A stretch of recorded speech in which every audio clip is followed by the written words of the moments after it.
Okay, the time is 8:33 p.m. and we are now reconvened in open session. We will now consider action on closed session items. Mr. Rice. Madam President, I move that the board issue a school district teaching permit for human services and business to Diana Guevara Petrovic. Second. We have a motion by Mr. Rice and a second by Mr. George. Do we have discussion? Hearing none, all those in favor, raise your hand.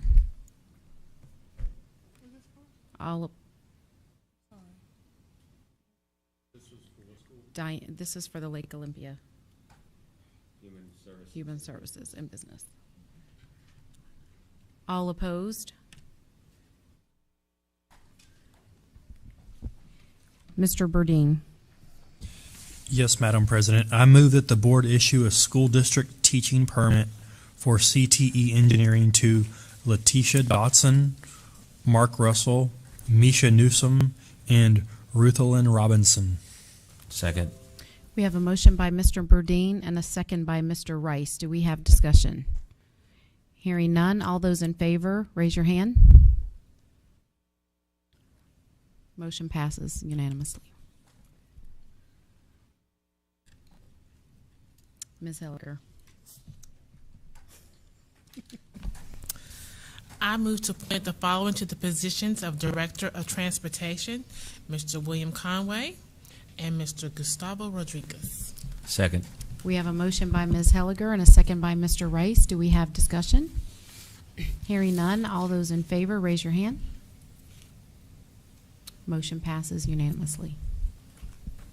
Congratulations.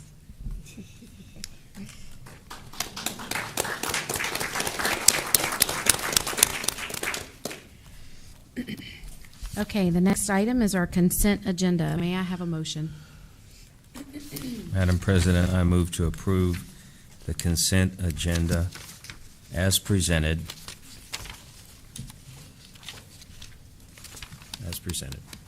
Second.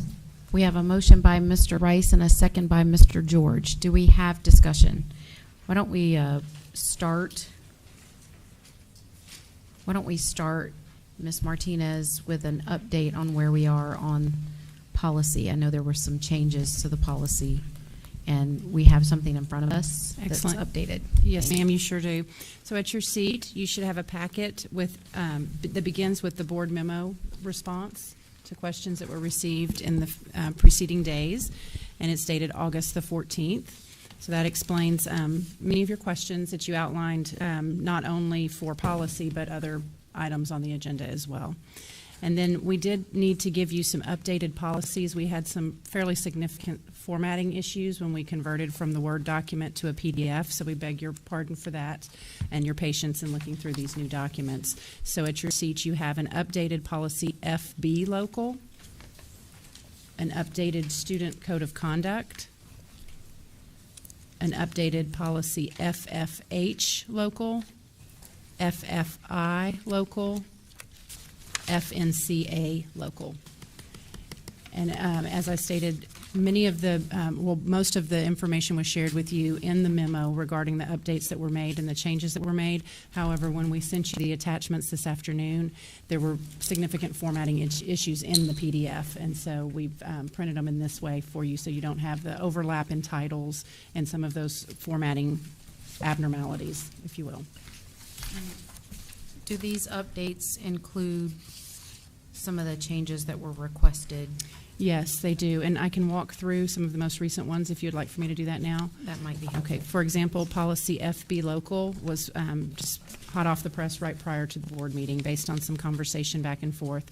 And so most significantly, you'll see the changes in FB local where we added a philosophy statement, as we did in all of the policies that we're bringing forward to you. And then highlighted in yellow under general education, we added the phrase there to mean in the best interest of the student. We refer to the best interest of the student during the evaluation portion of this policy, but felt with conversation with board members that it's important that we are addressing in the best interest of students early on in the policy. So when those decisions are made in this setting, that they are in the best interest of our students.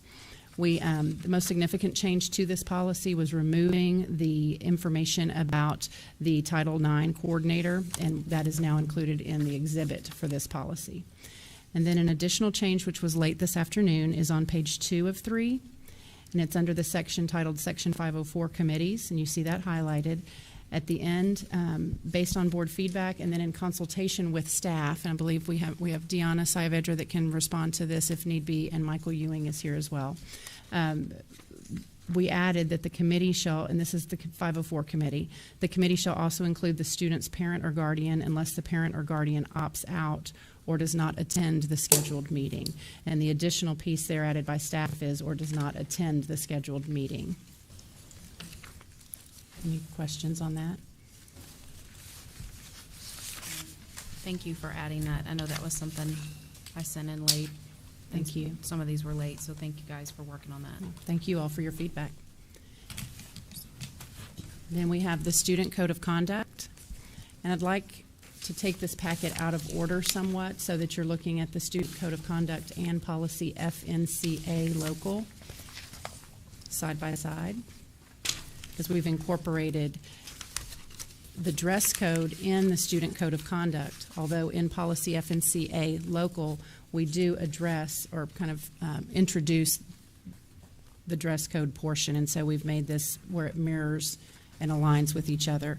So the significant change to the Student Code of Conduct since you last saw this is on page 4 under Student Dress Code, where we've added the wording, the district prohibits any clothing or grooming that may reasonably be expected to cause disruption, distraction, or interference with school operations.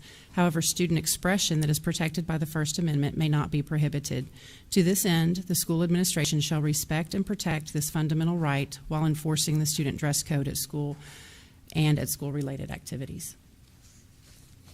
And then we corrected an error in that next paragraph. Second line, towards the end, we added the word students. Thank you. Do we have questions or comments on FNCA local, on that portion of it, or the Student Code of Conduct? Does that reflect what was, what you guys Yes, exchanged? so yes, I think that it reflects it nicely, so thank you for figuring out the, and putting that section with the First Amendment and freedom of expression concept back in there.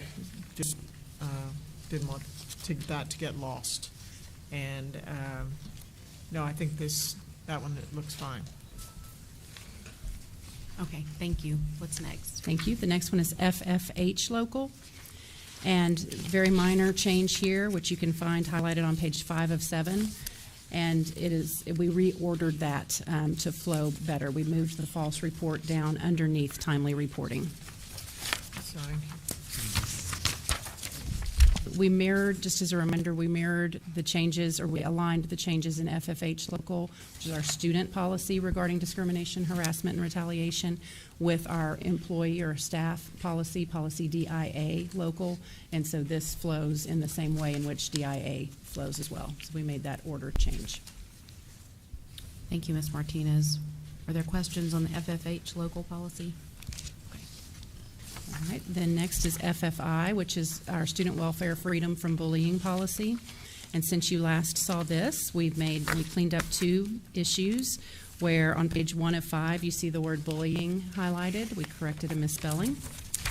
And then on page 3 of 5 there was just a repeated section, and so we removed the repeated section that is midway down the page under investigation of report.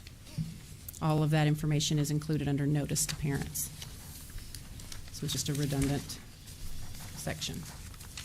Okay, are there questions on the FFI local policy? No, I just want to comment on those kind of more as a group, though, and maybe ask a question about it just to get it clarified.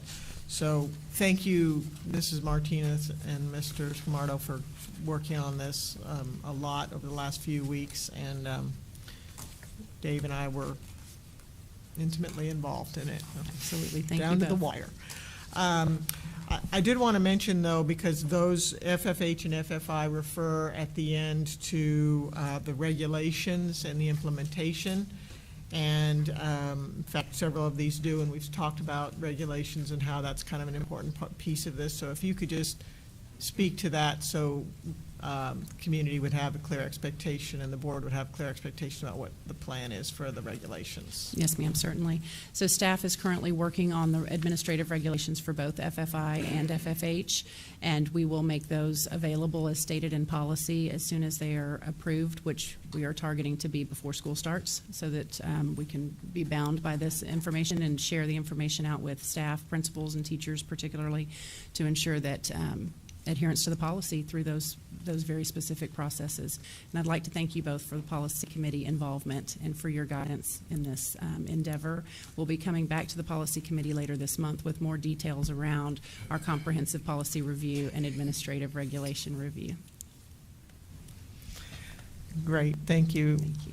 Very much. And I guess those regulations are going to be posted on the website too as they get approved or get finalized so that parents have access to them. Yes, ma'am. Thank you. I also, just related to the policies, I just want to bring up one of the policies we're looking at tonight is EIC local, which is the academic achievement in the class rank one. Which Dave and I worked on. Dave did the heavy lifting on that one, but anyway, so we're glad to get that one. That one's been on our to-do list for a while, so we're glad to get that one taken care of. And as Mrs. Martinez mentioned, DIA, which is a mirroring of the employee bullying, was also updated with this cycle. Thank you, Mrs. James, and I want to say thank you to both of you guys, Mr. Rosenthal and Mrs. James, not only for all your work on the policy committee throughout the summer and while you're on vacation and during the last few days getting ready for the board meeting. I know personally it makes me feel better to know you guys are working on this, and the policies came to us really well done, so thanks to the whole team. We appreciate y'all.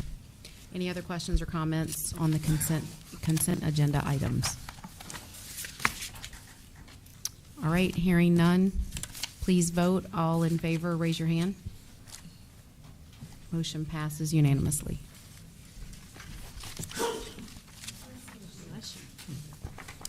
Now moving on to our review. Our first topic is board governance, and under board governance, we have the review and possible approval of the fiscal and budgetary strategy for the 2017-18 year. Is there a presentation on this, Dr.? Presentation. Do we have questions on the strategy from the trustees?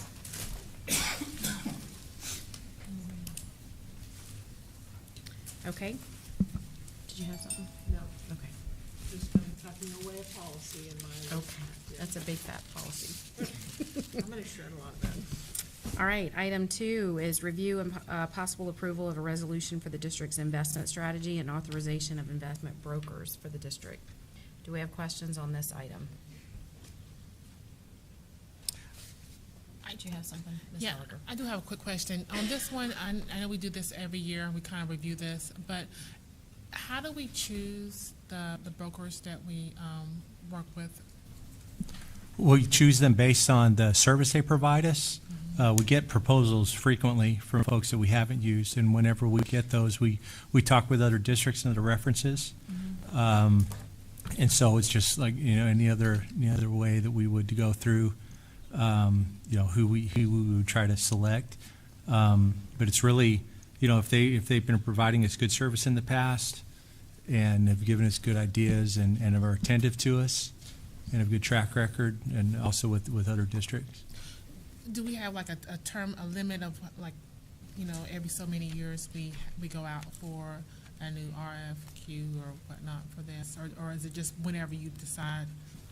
What's I mean, the rationale? we don't have that, not like professional services or something along those lines where we're required to go through that every 5 years. But we have this. This is our mechanism for the approval process. So I guess if I didn't like, I don't know, Hilltop Securities, I would say I'm not Well, we have a representative here from that. I just picked No, I it understand. because it's an old West Virginia name called Hilltop. But anyway, No, so, I understand what you're saying. so how do you go about choosing them? I mean, so it's just who's here from Hilltop? Well, I mean, Raul, who's actually our financial advisor, he's actually with that company. Now, we don't, and our financial advisor, Raul, is here, to help us on the bond questions later. Raul isn't the one that we work with to help us on the investment side. That's a different part of his firm. But as we see changes in the market, and if there's a firm that's not doing well or something along those lines, we'll remove them. If we hear something bad about what's going on with them, we'll remove them. But if you see this list in the future, and if there is a name that y'all are concerned about, we can certainly investigate and talk about it. And so, I mean, we're certainly happy to look at those kinds of things. I'd like to make a comment real quick. Being that KP and I are in the same industry, Addie, I wanted to say, it's a relationship business, right? So if you're meeting the needs of your client and they're following what our risk tolerance and strategies are, then that's someone that you want to keep and continue to build that relationship with. And if they don't, then you move on to the next person that can meet your needs. Fair enough. I just asked if there was any kind of checks and balances with that, just because. All right, thank you, Ms. Helliger. Any other questions on this item? Okay, moving on to consideration of underwriters to be utilized by the district and connecting with the future bond debt issue. Do we have questions on this item regarding underwriters?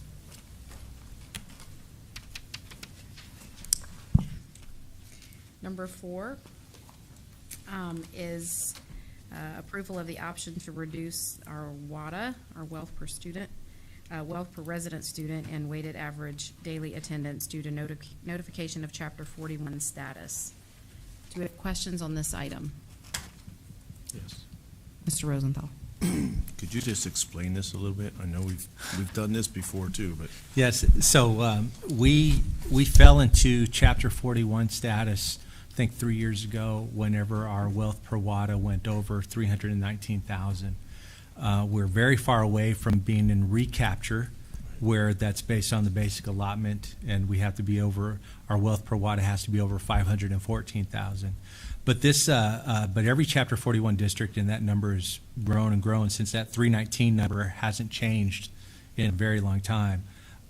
Every Chapter 41 district has to go through this process, and it's really a formality to make this declaration as to how they would go through the process if we were in a situation where we would need to change the WADA numbers. And so I could invite Dina up for some more explanation if you'd like, because she's my Chapter 41 expert, having come from Leander, because they were in it even longer whenever she was over there. But it's just one of the unfortunate formalities that we have to go through as being a Chapter 41 district now. so what are we? Are we actually what are we actually adjusting? Well, Our number is Dina, why don't 300 you and- go and come on up, Dina?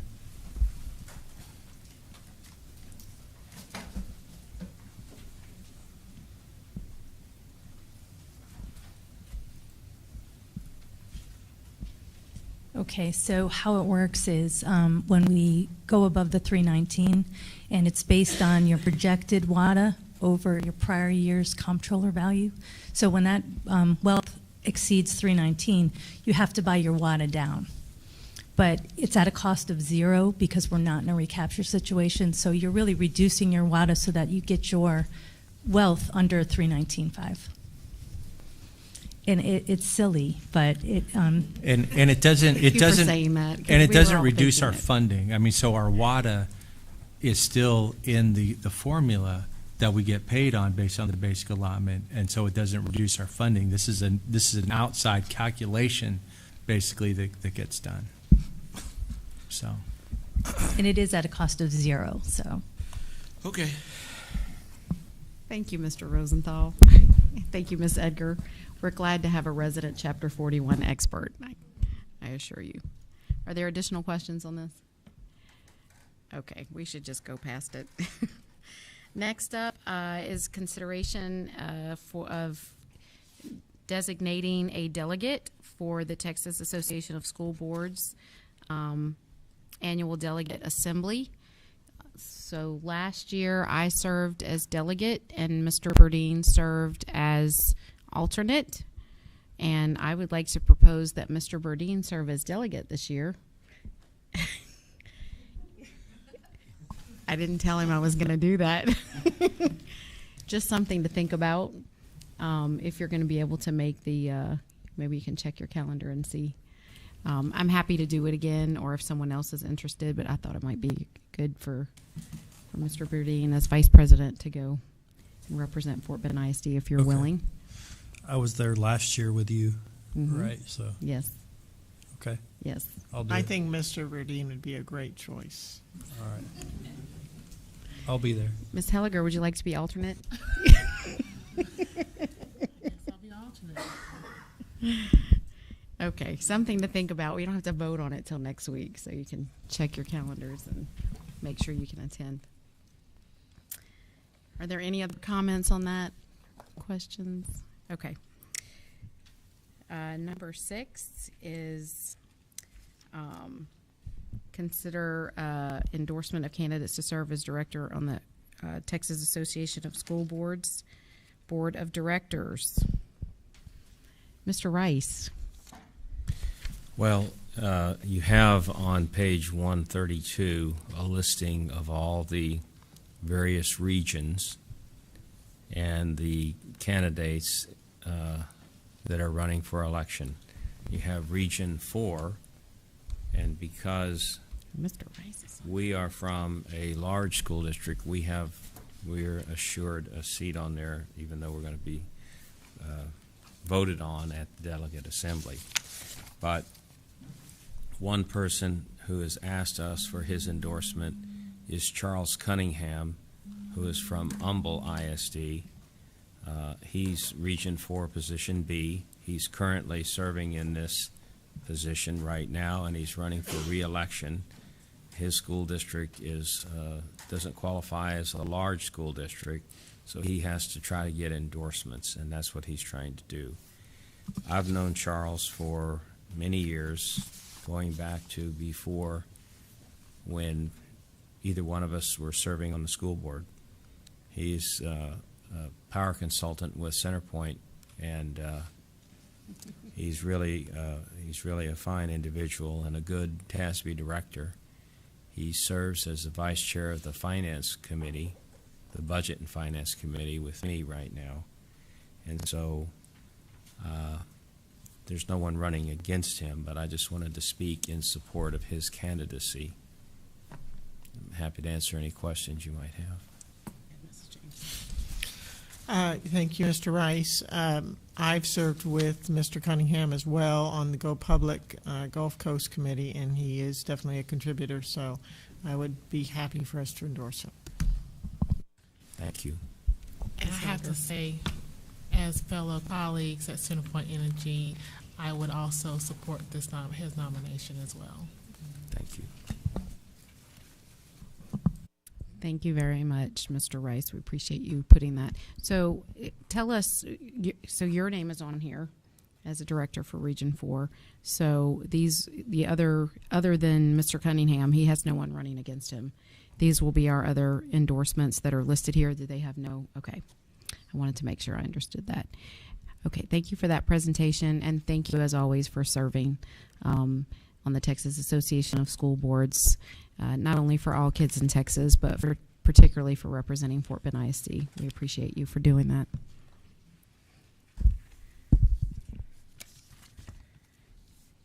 Next up is review of the minutes from previous meetings. Do we have any questions on the minutes?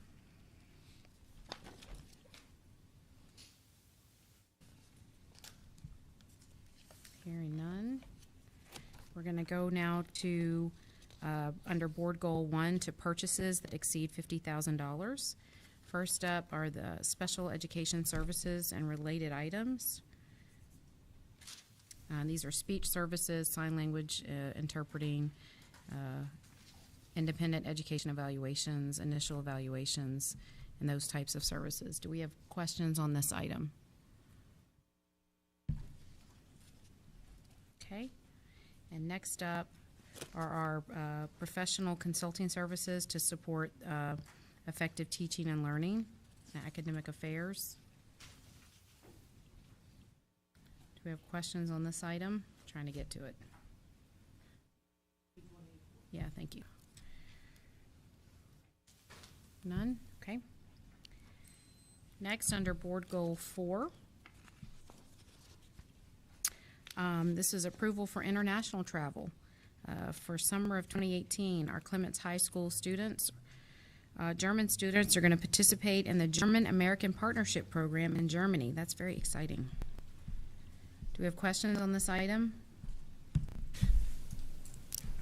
I would just like to say it's a very good program, and Mr. Buck probably deserves a medal. Every year he gets back, he says he's never going again, but he returns every other year, and he really gets an excellent price. I don't know how he gets the price that he does, but it's a very good program. I recommend it.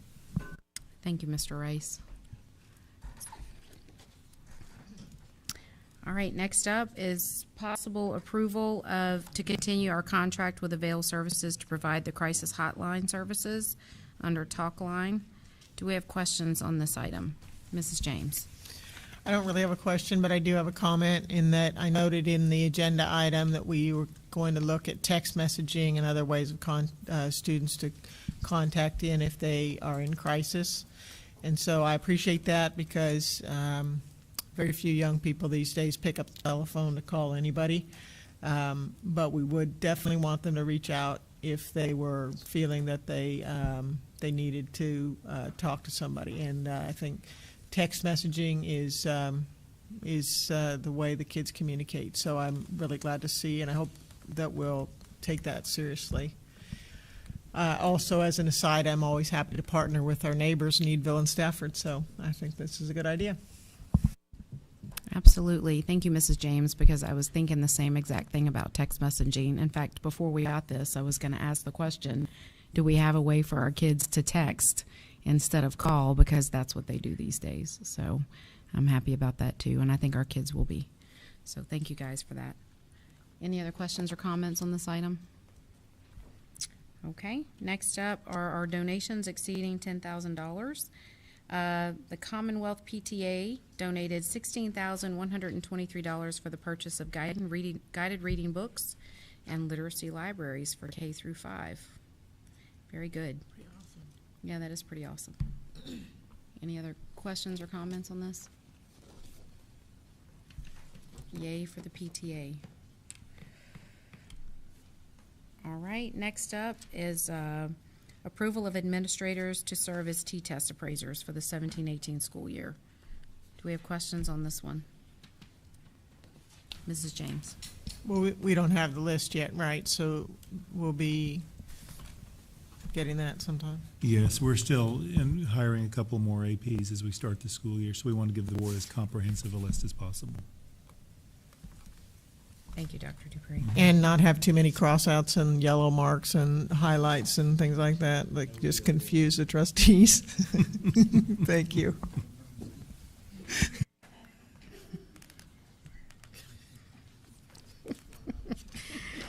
Oh, my goodness. This is the man with the socks that sits across from us. All right, scalable system. This is our 2007 and 2014 bond programs. First up is professional services agreement with AutoArc Architects for the prototype design for Elementary School 51. Do we have questions on this item? And we have removed item E1B. So next, going to the district-wide rekeying lock systems, purchase exceeding $50,000. We have questions on this item. Mrs. James. Yes, I did have a question, and I know I sent it in, and I'm pretty sure you answered it, but I'm going to ask it because I haven't gotten that far in the answers to the questions. So what, could you tell us what the focus of this project is? I was pretty confused between what the original scope of the project was, and then we had our safety and security audit, and we got some information about interior doors, but then it sounded like the scope of the project was only certain interior doors, and I'm trying to understand what we were planning to do versus what we are now planning to do. If you could clarify, please. Yes, ma'am.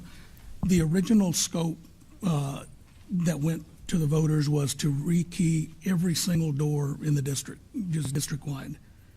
The budget could not support that. So based on the audit and the fact that we didn't have the money to do every door, we went ahead and we're looking at every exterior door, keying all the exterior doors, keying interior doors that, where there's either testing materials, book rooms, areas of high security, but we're not rekeying every classroom door.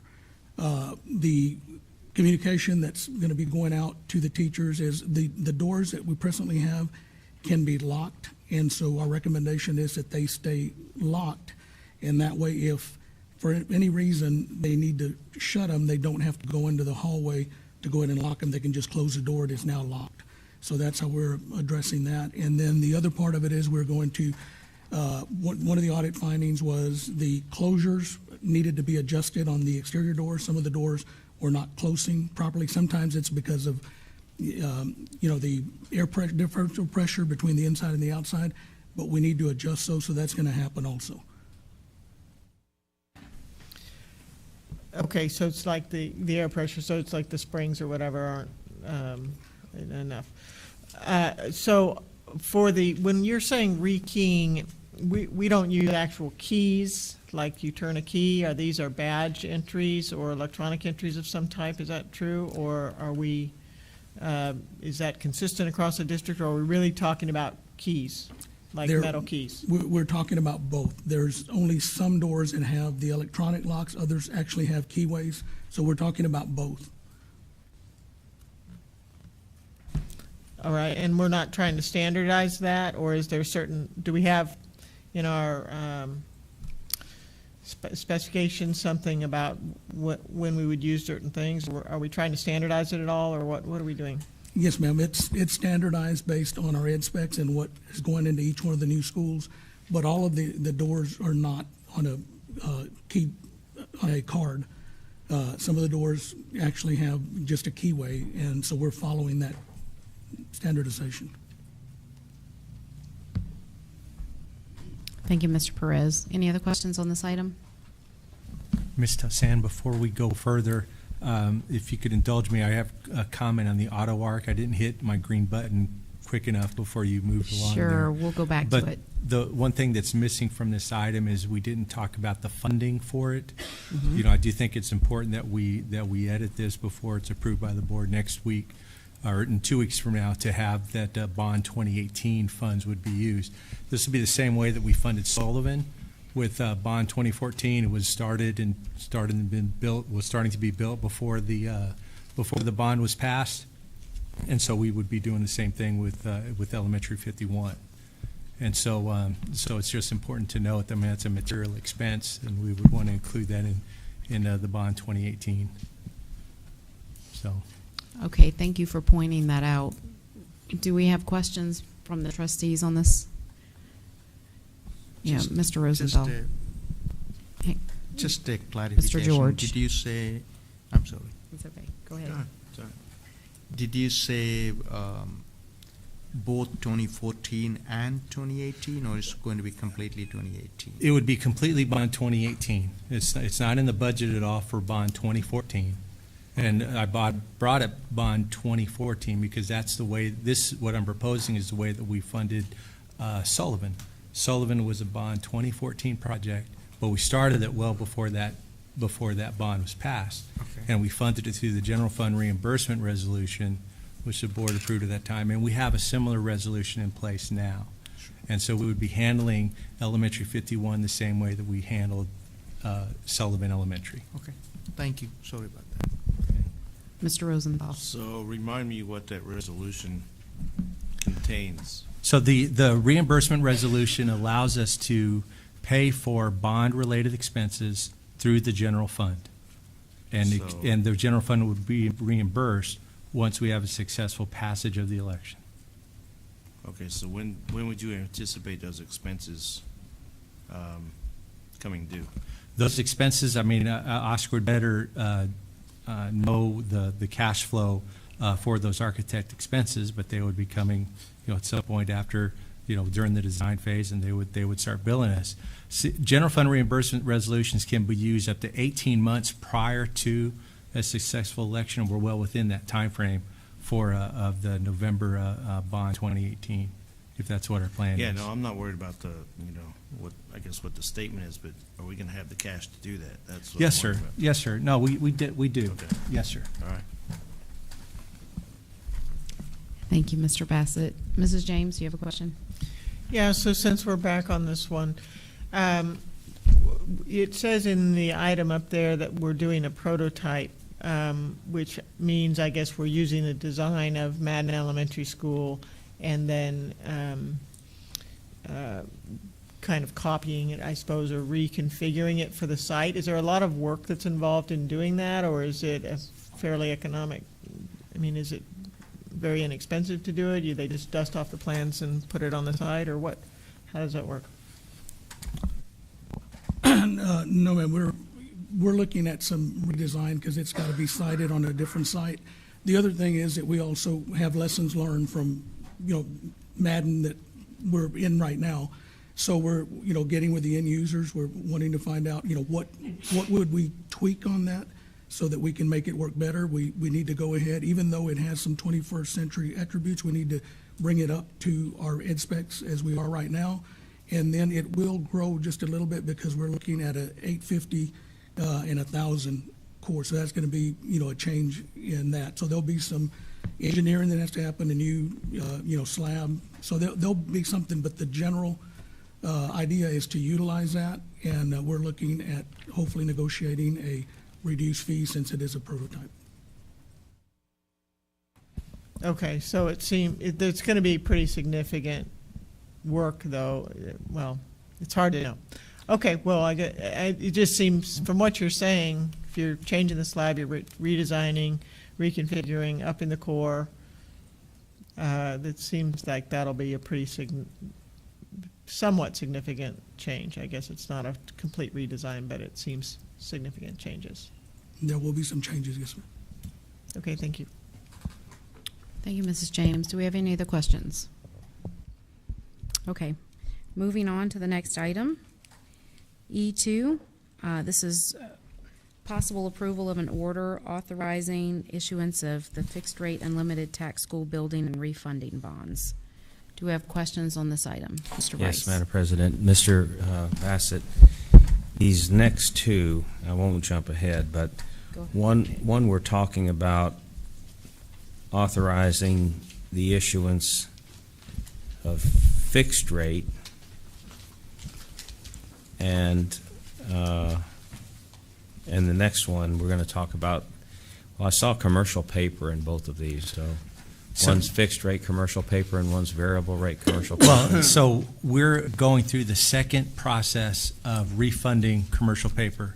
So this is the second tranche of $100 million in commercial paper that we're going through right now, and so we'll be refunding this second set of commercial paper. That's why these are called refunding orders. Mm-hmm. There's two orders, one that's fixed rate and one that's variable rate. That's to give us the option whenever we go to the market as to see which one we're interested in doing. But we can't do both. I mean, we're not going to do more than 100 million, so we can't do 100 million fixed and 100 million variable.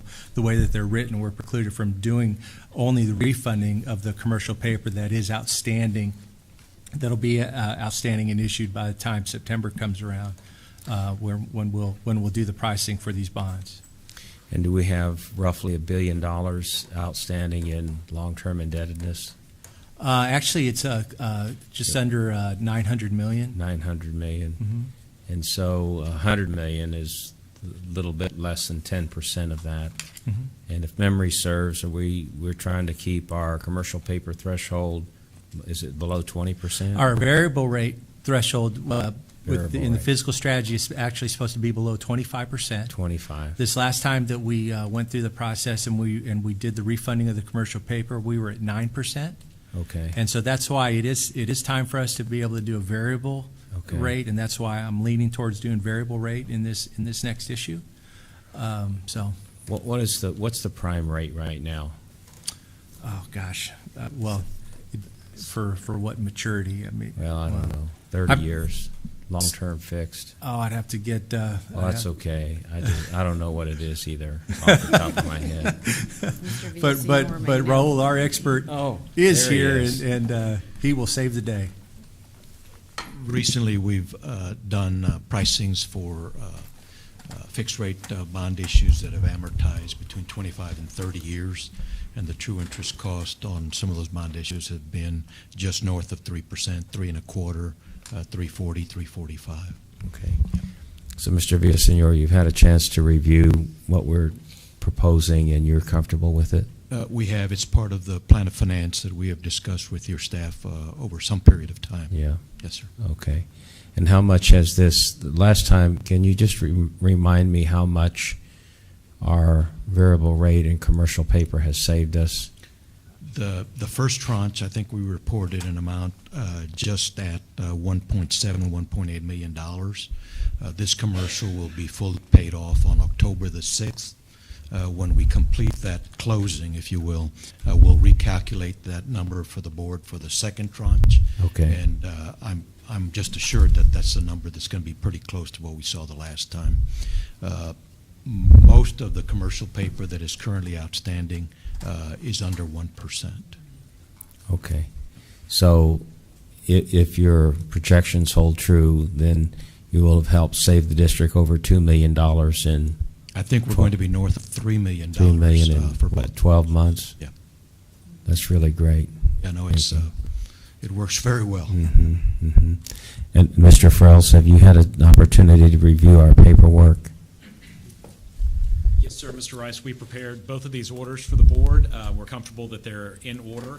And as Mr. Bassett said earlier, the total limit is between the two orders. You cannot exceed the amount. It's not doubling the amount that's there. If we authorize the amount under one of the orders, you are not able to use that amount under the other order. All right. Thank you very much.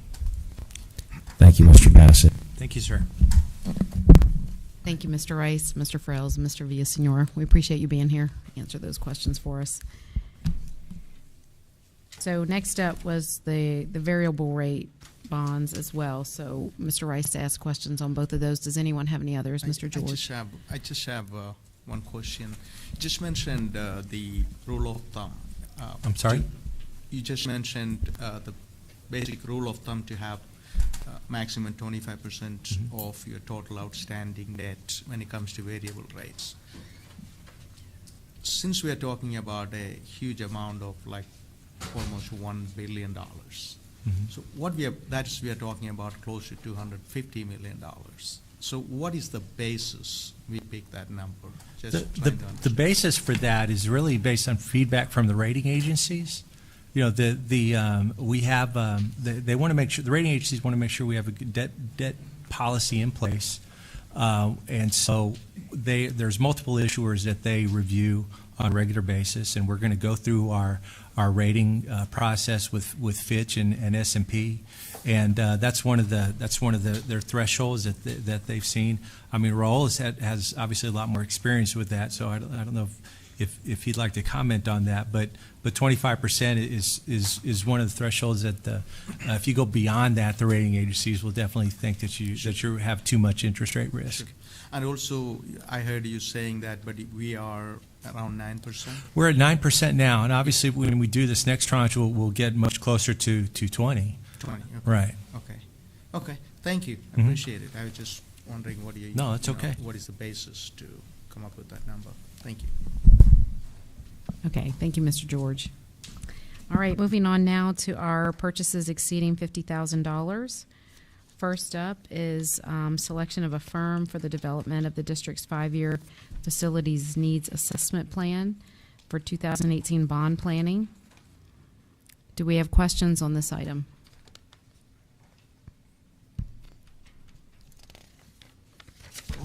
Mrs. James?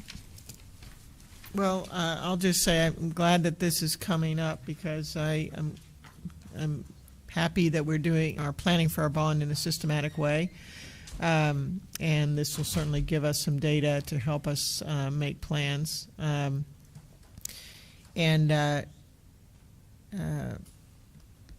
So I guess that's the main thing I wanted to say. And then I noticed also in this that we're going to update our, I guess was mentioned earlier too, our security plan and our technology plan. It's all pieces of that. So we'll be making a decision based on good information, and I think that that is important to keep the credibility of our financial spending and creating financial obligation for our community. Thank you, Mrs. James. Thank you for that comment. All right, next up is our approval for renewal of the agreement with PCM Gov, Inc. to provide the Microsoft Enrollment for Education Solutions Agreement for our Microsoft licenses and services. Do we have questions or comments on this item?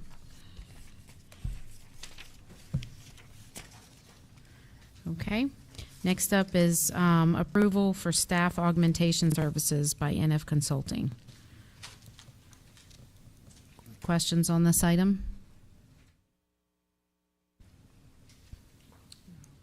Okay, next up is purchase of Trend Micro antivirus software. We want that, right, Mr. Rice? All the TASB stuff. We want that. Thank you. And next up is services contracts with 3D Communications Corp., CLS Technology, and Wilson Fire Equipment for the procurement of intercom, public address, sound systems, digital clock repairs, and related items.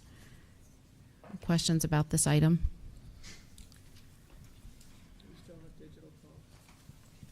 Apparently.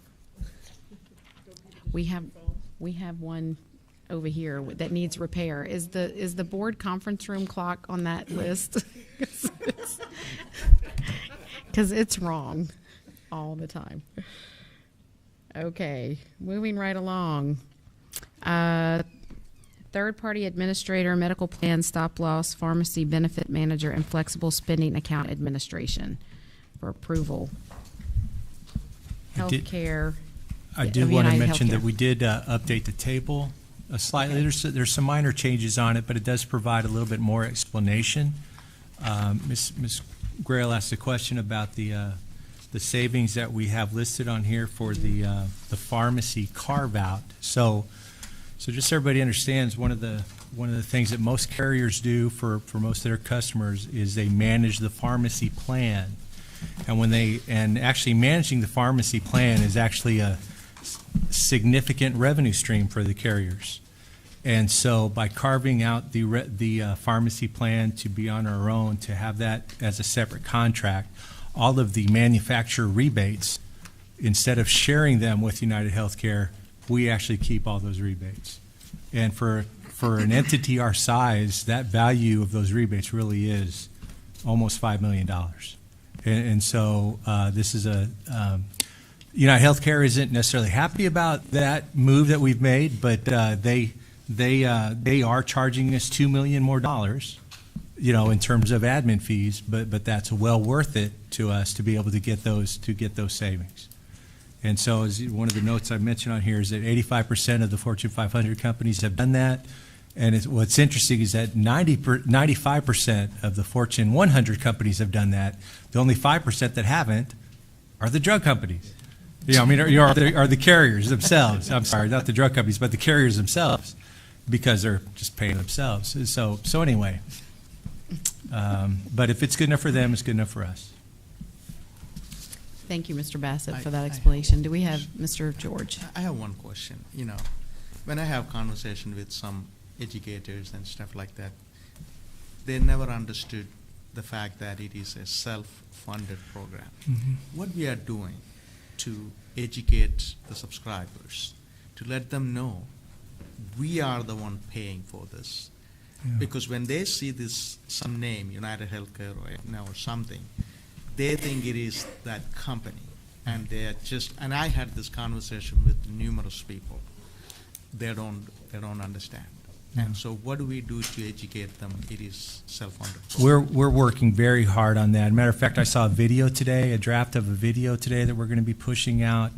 There's a lot of communication that we need to do. And we have turnover of 10% of our staff every year. So it has to be an ongoing mission. And actually, though, every budget briefing that I'm going to do this fall, and there's several that I'm going to be doing in the next couple of weeks, I'm including a portion on it that we're self-funded. We had a benefits committee meeting tonight. Sure. I'm trying to beat it into those people's heads that whenever they are at the campus, at the departments, they always have to be talking about that. You know, urgent care visits versus ER visits. All that kind of thing.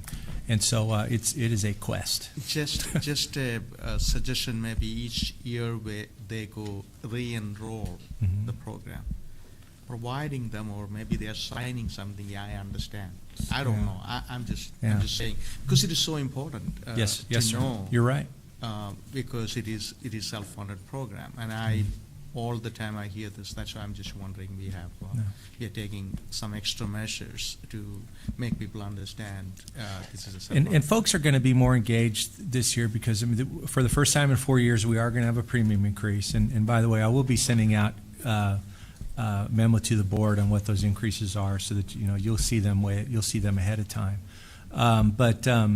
So when there is an increase, there is more engagement in the open enrollment process. Sure. We've gone the past 3 years without a premium increase and with only minor changes to the plan, and most people don't pay attention. They just Sure. stay with the plan, and they're not really paying attention. So this time, folks are going to be looking at it more. Right. And so we will take advantage of that to educate them more on the aspects of being self-funded. Thank you. Thank you, Mr. George. Any other questions on this item? Mrs. James. So thank you, Mr. Bassett. So I'm just looking at your new chart here, and I see that you broke down the different parts of the United Healthcare administration into the out-of-network and then the flexible spending categories. Is that correct? Am I reading that correctly? Yes, ma'am. Okay, and then we are not using United Healthcare as our pharmacy administrator. Instead, we're going to use the RX benefits Yes. as sort of a standalone. Yes, ma'am.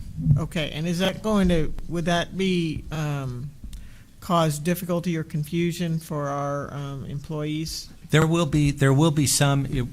So it's fortunate that we're not going to be changing our overall carrier. Changing from where we were at Cigna. We were at Cigna before. Right. Whenever you change that carrier, there's a lot of disruption in that.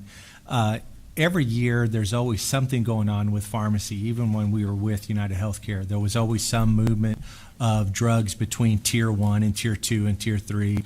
There's always some movement like that. Whenever we make a move like this in RX benefits, there will also be some movement of drugs up and down the plan. And so we talked about that at the benefits committee meeting today, making sure that information is well publicized, going into this this next set of open enrollment. But there will be some movement. It's unavoidable whenever you're making a change. So, but on the aggregate, what is the expected? I mean, we have a great savings, but what's the expected impact to the employees? There will be some winners and losers, but it should. This was not a grab, to try to have more of our employees pay more on their co-pays from a drugs perspective. We're not changing, what we're expecting them to pay whenever they buy a Tier 1 drug or a Tier 2 drug. But these companies do dictate what's in those tiers, and so we're not expecting anything material in that regard. But there will be some ups and downs. Okay, so we expect it to be fairly comparable in the aggregate. Yes, for definitely. our people. Okay, and so I'm still a little fuzzy on the math here as to how the carve-out savings goes from 2 million in reduced cost to United Healthcare and becomes 4.6 million. So the Help me 4.6 get there. the 4.6 million is really the value of those rebates. And so we're not going to achieve all those savings because United Healthcare, because they're not getting those rebates anymore, any share of those rebates, they're increasing their price to us. And that was similar, whenever we got the proposals from Cigna, Aetna, whenever we were going through this process, they gave us a price of what they would charge us with RX where they were doing it and without. And so when we made the decision to go without, we were able to have an apples to apples, comparison. But we will be paying the authorization for what we're asking for the board to approve in comparison to what we paid last year is higher, but we are going to be able to offset that with the pharmacy rebates that we'll be getting that will be able to go into our health fund. And we're talking about all health fund dollars here, not general fund.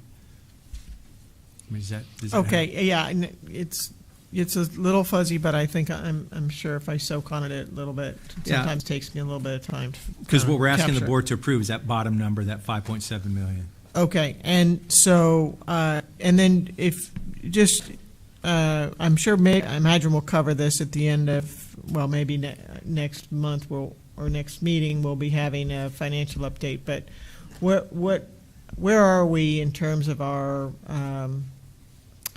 health fund, if you will? And So we're still losing money, but the trend is getting better, thankfully. Okay, and so, but I can have those numbers specifically for you next time. But luckily the trend is getting a little bit better. This action will certainly help. 2018 will be very sound. But there's another strategy that we're going to look at that Dr. Dupree's agreed to help us with in terms of talking to some of our biggest providers directly that we're paying millions of dollars to talk about see how. if we can negotiate some rates. Yes, ma'am. That's very wise. Yes, ma'am. So, okay, well, good. This is a big ticket item, so we want to be spend our money wisely. So, thank you for working hard on all this research. Thank you. Thank you, Mrs. James, and thank you, Mr. Bassett. Do we have any other questions on this item? Okay, our last item. Do we have any audience members that want to respond to the agenda review items? No one? Okay, Ms. Helliger, you're up. I'd like to add an agenda item, even though this is illegal. But I think we should hold a contest. We should have a contest between our two sock displays here. Looks like Dr. Dupree is trying to outdo his human resource officer. So I think we should call for a vote here. And I am not trying to outdo him. Everybody in this district's a leader. And May I happen have to a follow motion? him on that trend. You got a motion for us, Mr. Rosenthal? Motion to adjourn.